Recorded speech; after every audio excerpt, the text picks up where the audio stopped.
Hey, it's JD here, and I wanted to just pop in at the start of the episode to run something past you. Do you want to be the co-host for the final episode of the Pavement Top 50 Countdown? You'd be covering song fucking number 1. Of course, you'll have to share your Pavement Origins story as well. If this sounds like something you'd like to take part in, and you haven't already been part of the countdown, simply shoot me an email, jd@meetingmalcolmus.com, and put countdown as the subject line. In the body of the email, tell me why you're the person to do this job. You're the biggest Pavement superfan. You have until Saturday, August 31st to submit your application, and I will choose the winner and be in touch. Good luck to everyone, and now, on with the countdown. Previously on the Pavement Top 50. A stone cold classic. This is the 8th song on our list from Pavement's penultimate album, Brighton the Corners. At 24, it's Thin. Jamie, what are your initial thoughts about this song? I think I remember really liking it kind of when when you buy Brighton the Corners, you put it on, you go through the album, and it feels like a sensible, good closing song. The name kind of gives it away. Hey, this is Westy from the rock and roll band Pavement, and you're listening to the Countdown.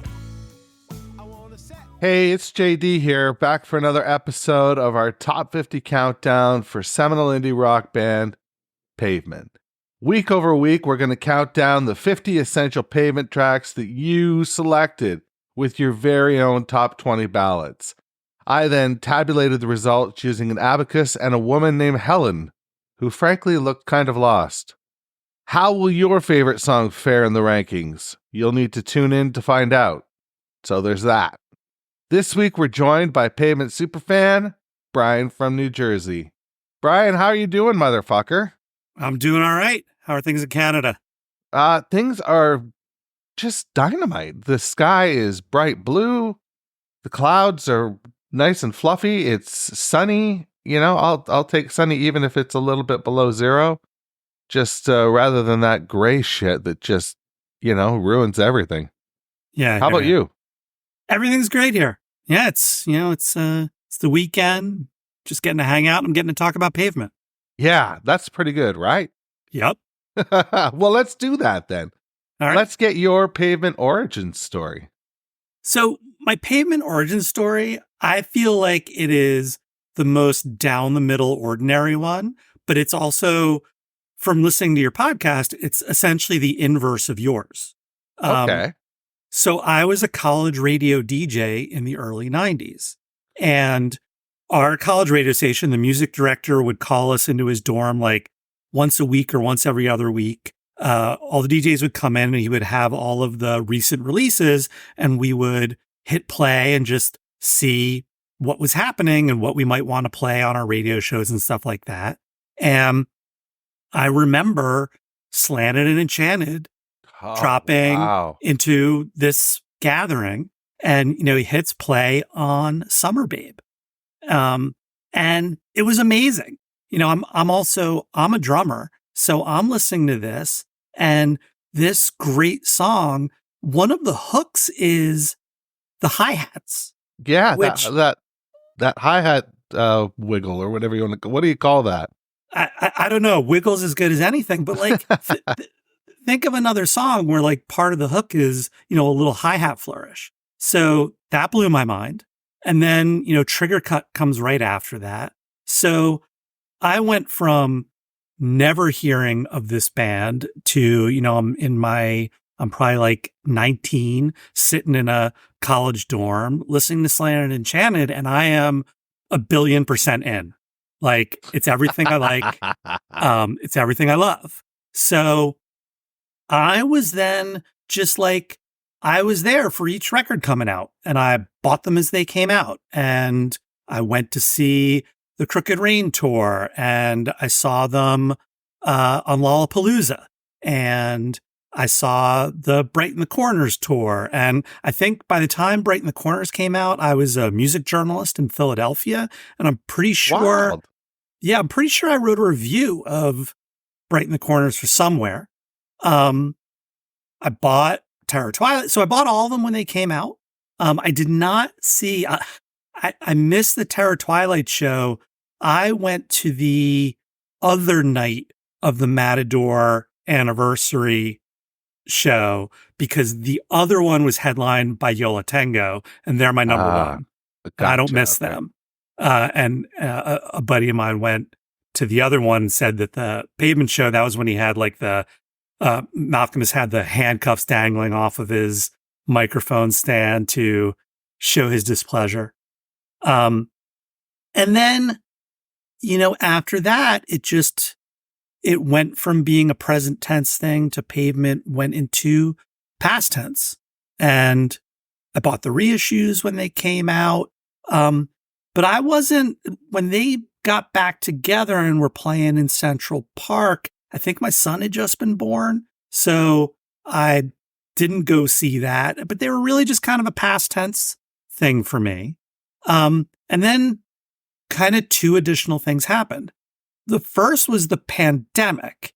And just because of the kind of music guy I am, when we got sent home to work remotely, I listen to music when I work from home, and I like to set like little projects or parameters for myself to make it interesting. I'll be like, today I'm only going to listen to songs that this drummer is on or whatever I'm going to do. Oh, cool. And since I thought we were just going home for like a month or two, I was like, I'm only going to listen to stuff I have on vinyl.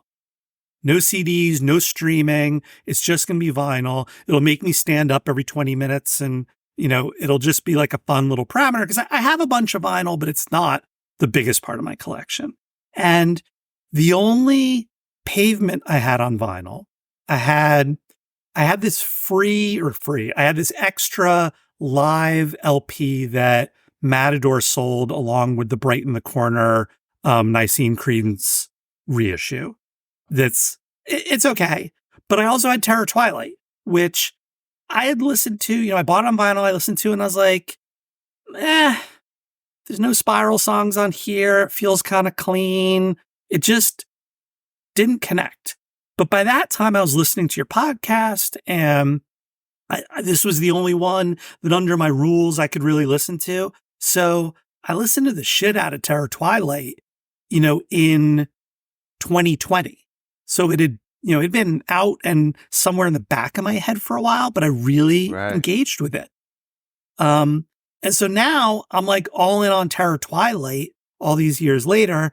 And, then they came back for their Latter-day reunion shows, and my buddy and I turned 50 as they rolled into Brooklyn.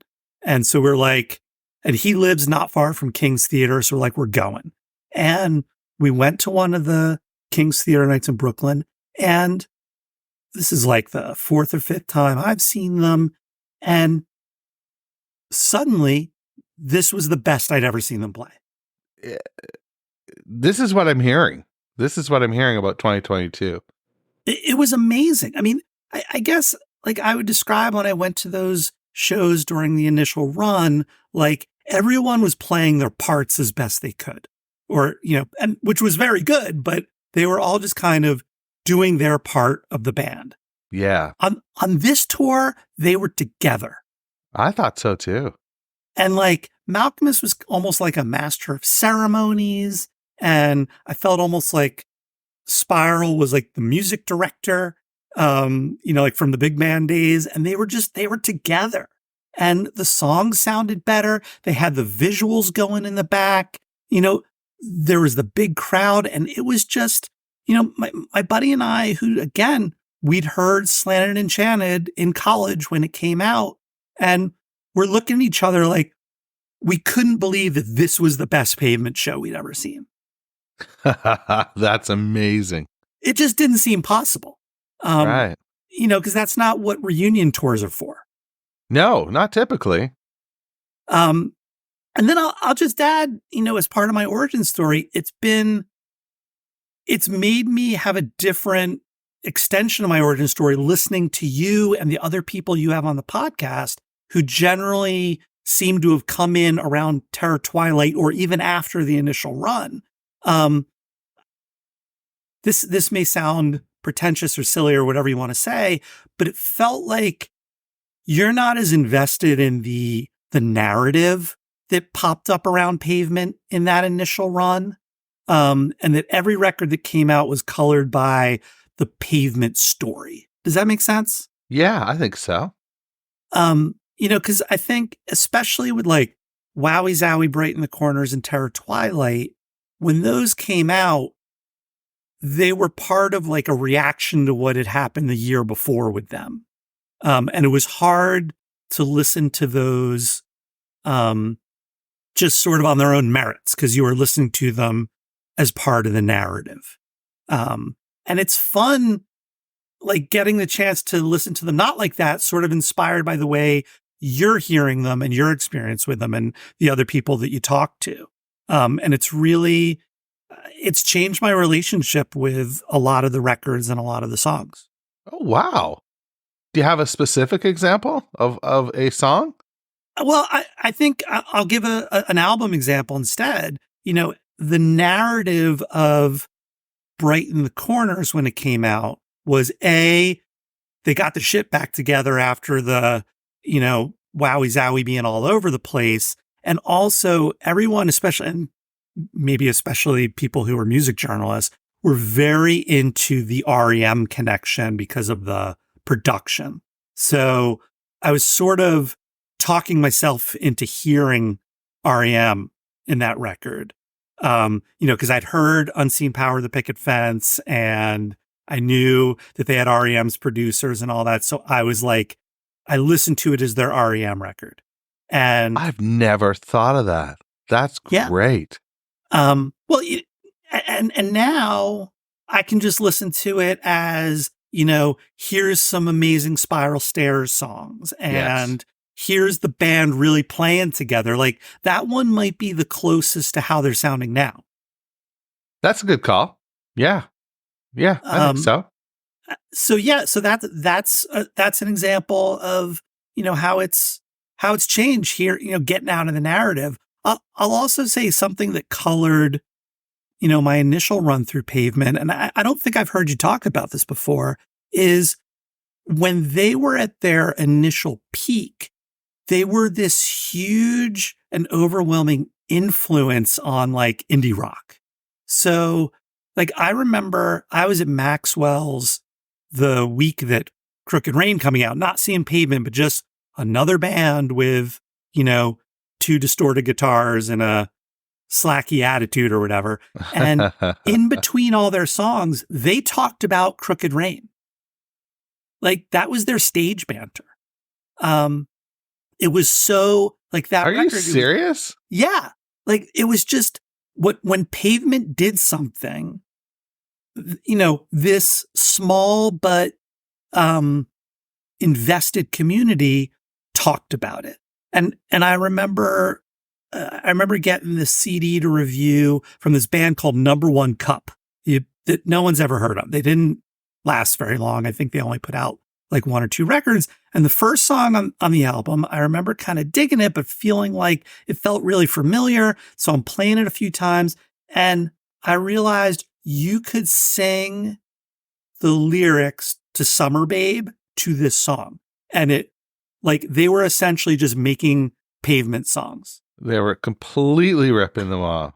Well, so I don't think they were ripping them off. I think they were influenced too heavily.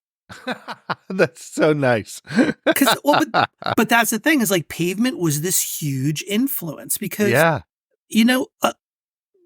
a lot of the other things happening at that time were, strangely enough, when you go back and listen to the Pavement catalog, was a lot noisier than Pavement.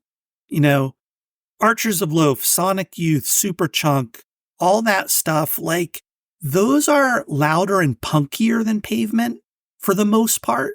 I'm not saying Pavement like had a clean sound or anything like that. No, but Crooked Rain is pretty straightforward, and then like you said a moment ago, Brighton the Corners is, I don't understand how that didn't sell a jillion copies, I know.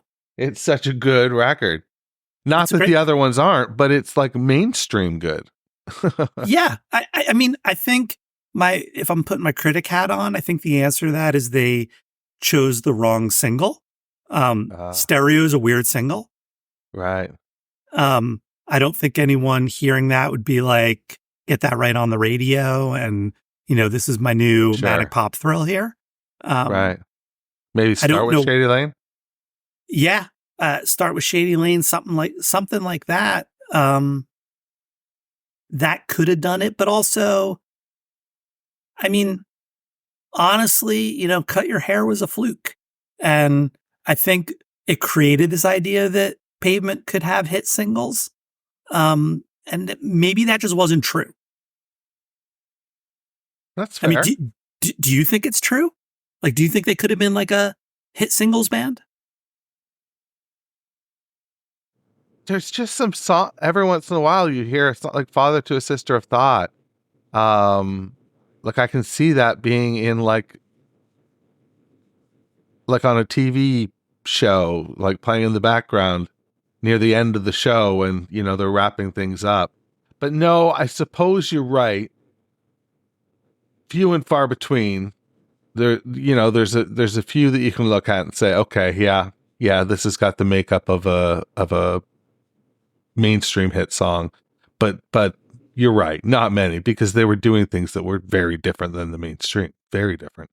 Yeah, and I remember going to the Lollapalooza when they were on the main stage, and that, like, you've seen the videos of people throwing mud at them and stuff like that. But part of the problem was that stage was just too big for them at that point. They can do it now, but I don't think they were I don't think they were ready for that. And you saw that show, you said, right? Not the one with the mud. I saw them in Camden, New Jersey. Okay. On the Lollapalooza, on that tour. And was it apparent there as well? Like it just. Yeah, because I was sitting out on the lawn. It's it was touring those kind of sheds where there's the seats up front and then a big lawn in the back, and it's a summer day, and you got your little picnic basket and your blanket and all that, and it didn't really translate that far back in a way that like Cypress Hill and Sonic Youth and even Beck, who were on that tour, like it translated into the bigger venue, and they didn't. Wow. That is wild stuff. And I mean, I don't mean that as a criticism. No. I think it's just, it was the superpowers they had at the time. It was, it was more intimate. And it was, again, I don't think they had whatever it is that they've gathered up with age, wisdom, whatever you want to call it at this point, where they can go out and, jam on the Hex or whatever for 10 minutes and really make it work. I don't think they had that in their arsenal yet. No, I suppose you're right. Yeah, touring wasn't their strong point, And yet it was fun. And yet every show you saw, or every show that I've ever heard people talk about, was amazing, because of the venue and because of the context and, that good stuff. Yeah. And I mean, it could also be that part of their target audience is, guys like me, guys like you who are, ready to have that rush of emotion from the experience that, in our 20s or whatever was just kind of, maybe we weren't mature enough for or open enough to. Yes. Well, should we flip the side here and talk about song number 23? Let's do it. Okay, we'll take a quick break and we'll be back with song number 23. Hey, this is Bob Nastanovich from Pavement. Thanks for listening. And now on with a countdown. 23.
Well, there it is on the top 50 countdown. Song number 23 is the Spiral Stairs gem, Kennel District.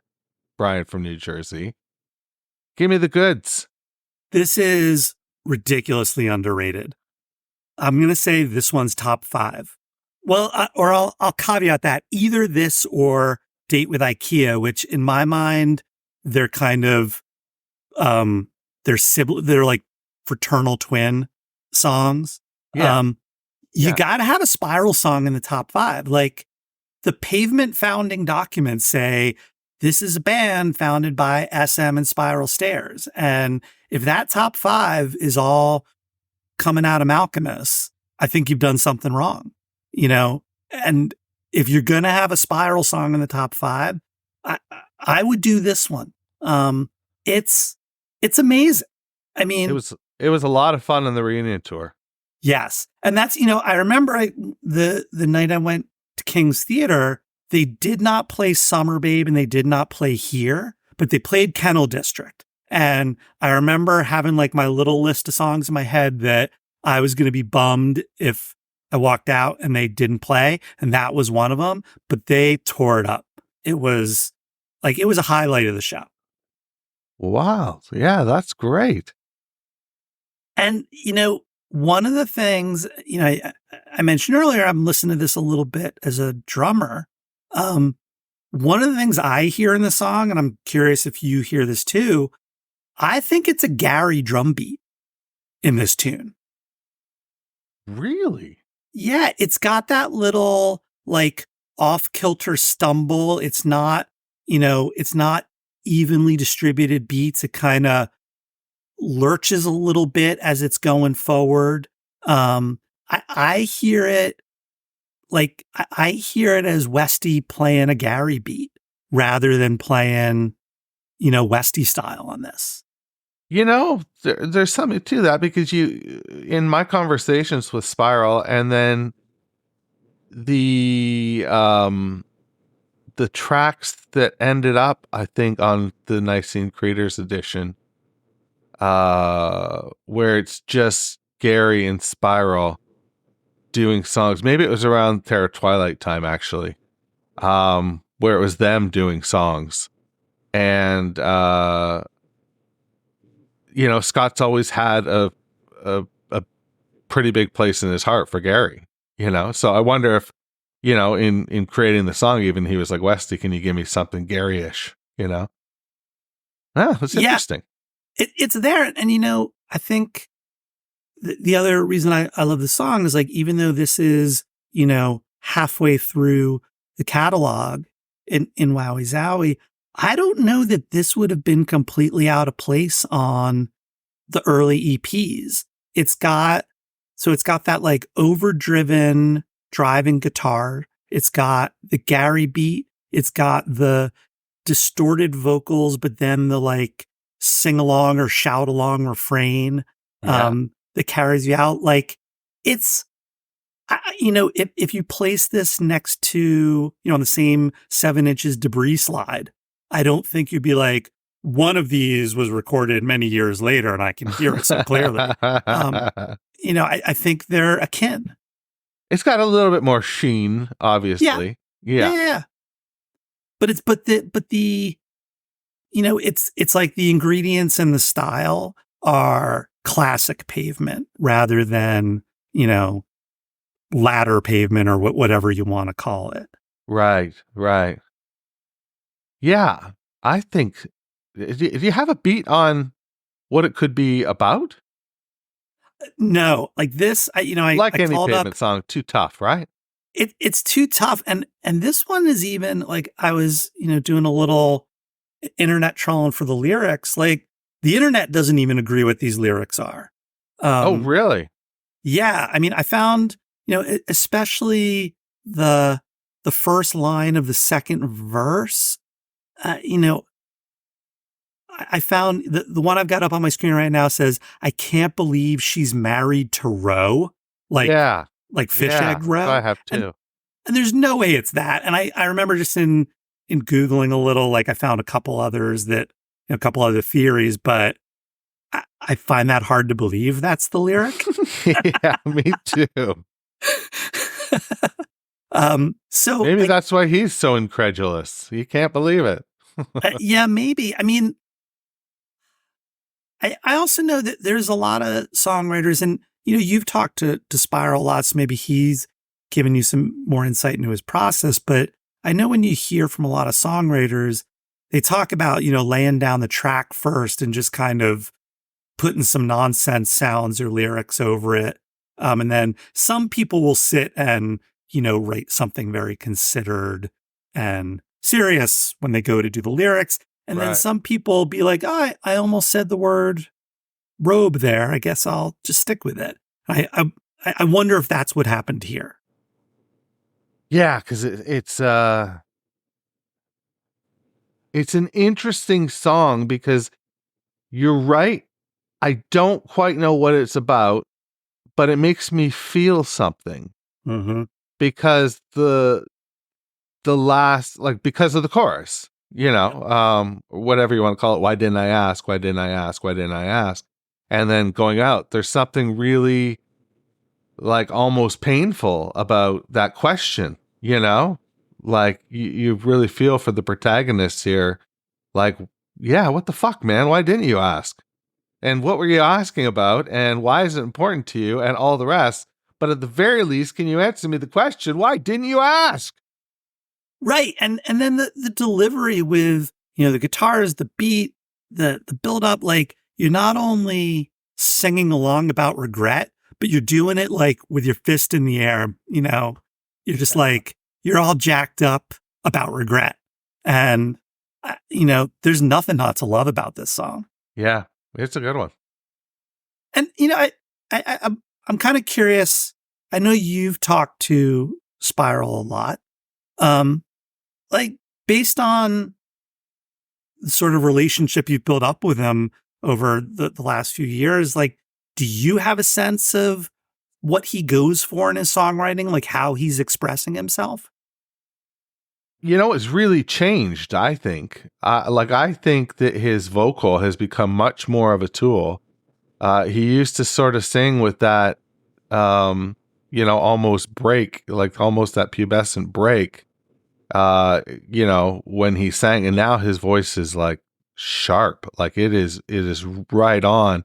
So I think he takes advantage of that a little bit more, when writing a song, not lyric wise, but when he's writing a song, in general, he can be more melodic, and that's nice. That medley attack is a great record. It's a really good record. I'm going to listen to it today because it's really good. And then, of course, I just can't help but draw the parallel between Terror Twilight and Let It Be, with Paul and John completely shutting George out of the process. And then George turns around and comes out with All Things Must Pass. And it's, holy shit, it's a double record filled with some of the best songs you've ever heard. Right. And he had that in him. And Spiral came out with PSOI. And while it's not All Things Must Pass, it's, holy shit, you were sitting on all these songs and you couldn't put one on fucking Terror Twilight? Yeah. And that's, I think, one of the reasons I didn't connect with Terror Twilight at the beginning is Spiral, to me, is that the actual analogy I would use is Lee Ronaldo in Sonic Youth. Oh, okay. When you have those Sonic Youth records, obviously Thurston and Kim are the marquee and core sounds in there, but Daydream Nation without Eric's Trip and without Hey Joni, it's not the masterpiece that it is without those. And the Lee Ronaldo songs, they fit in the band, but they're a little off to the side of the rest of it. And it's super melodic and it's fun, but it's not what Thurston and Kim do for the rest of the record. And you're always when that, when Moat or Disappear pops up, I think those are his two on Goo. When those pop up on Goo, you're yeah, here we go. We're hearing Disappearer now. Do I have that right? The Disappearer is the... You're asking the wrong dude. Okay. I'll have to do a Sonic Youth podcast at some point. I mean, initially that was I had a blind spot with early Pavement. I had a blind spot with the EPs, like the 3 EPs. And so I thought, well, I'll do a podcast where I listen to each EP and, talk about the EP. And then I was like, well, why don't I just do it like song by song, and then that way I get to listen to everything. And that was the genesis of this little beast. Yeah. And I think, with Sonic Youth, you'd have the same experience where, you're moving along and it's the songs you're used to. And then this gem pops up that's, of a different color and a different tone and a different palette. And I think that's what Spiral brings to these Pavement records. Yeah, I would agree with that. And the shows.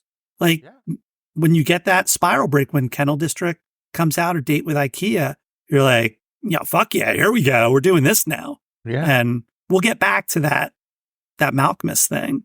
But it's a great, I don't want to say interlude because that's not, maybe it's like a great counterpoint.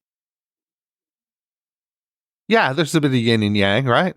Yeah, absolutely. Sorry. I'll just repeat that. My dogs are both in here. Yeah, there's a bit of yin and yang, right? Yeah, absolutely. And, being a fan of the Spiral songs doesn't make you less of a Pavement fan or even less of a Malcolmus fan. It's just, he's one of the main ingredients. Again, this band was started by SM and Spiral Stairs. So without him, it's not Pavement. Right. I couldn't agree more. Well, Brian from New Jersey, do you have anything that you would like to plug or discuss with people on the World Wide Web? I guess the only thing I'll plug, I was playing drums in a band here in New Jersey that is now defunct. It went away with the pandemic, but we have stuff up on Bandcamp and everywhere. It's called Die-Cast Cars. Die-Cast Cars. Yeah, like the toy cars for kids. Yeah.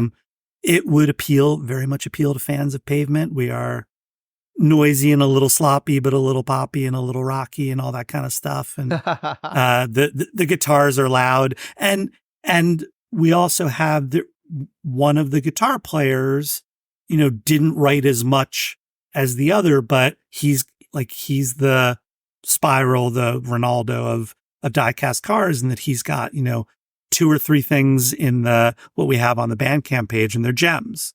Not to take away from the other guy, but when they come up, you're like, okay, we're getting into a different frequency for a few minutes, and then we'll go back to that other one.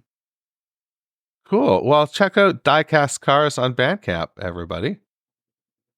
It's been great talking to you today, Brian from New Jersey. You've got some wild theories and some theories that I can actually cleave onto. And Kennel District again at number 23. So this has been a lot of fun. Too low, man. Too low. A lot of fun. So take care, and we'll talk to you soon, Brian. And everybody else, wash your goddamn hands. Thanks for listening to Meeting Malcolmus, a Pavement podcast, where we count down the top 50 Pavement tracks, as selected by you. If you've got questions or concerns, please shoot me an email, jd@meetingmalcolmus.com.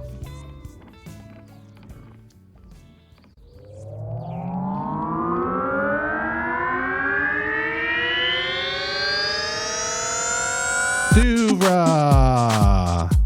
podcasts and such.